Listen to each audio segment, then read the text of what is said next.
ये अंपायर के साथ मिलकर इलेक्शन जीतना चाहते हैं। इन्हें अंपायर की मौजूदगी में हराएंगे, धांधली नहीं करने देंगे, 20 की 20 सीटें जीतेंगे। इमरान खान का चीता वतनी में जलसा-ए-आम से खिताब, कहा हक और सच की आवाज उठाने वाले सहाफियों को सलाम पेश करता हूं। इमरान रियाज और अयाज अमीर समेत ईमानदार सहाफियों ने इंपोर्टेड हुकूमत के खिलाफ आवाज उठाई।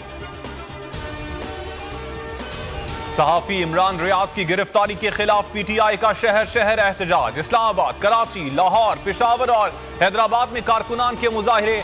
इस्लामाबाद प्रेस क्लब के बाहर एहतजाज के दौरान असद उमर ने कहा कि ताकत से जुबानबंदी नहीं की जा सकती। ख्वाजा आसिफ, परवेज रशीद और जरदारी फौज के खिलाफ बयान देते हैं, इनके खिलाफ कार्रवाई क्यों नहीं होती। मुराद सईद बोले, इमरान रियाज खान को अगवा किया गया, उन्हें रिहा करना होगा। सहूलतकारों से पूछता हूं, किस किस को गिरफ्तार करोगे।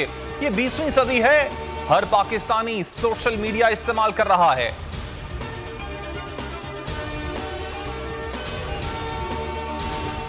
और सहाफी इमरान रियाज को रावलपिंडी की अदालत में पेश कर दिया गया। जुडिशल कॉम्प्लेक्स के अतराफ सिक्योरिटी के सख्त इकदाम। सीनियर एंकर पर्सन पर कई अजला में मुकदमा दर्ज हैं। गुज़श्ता रात उन्हें इस्लामाबाद टोल प्लाजा पर गिरफ्तार किया गया।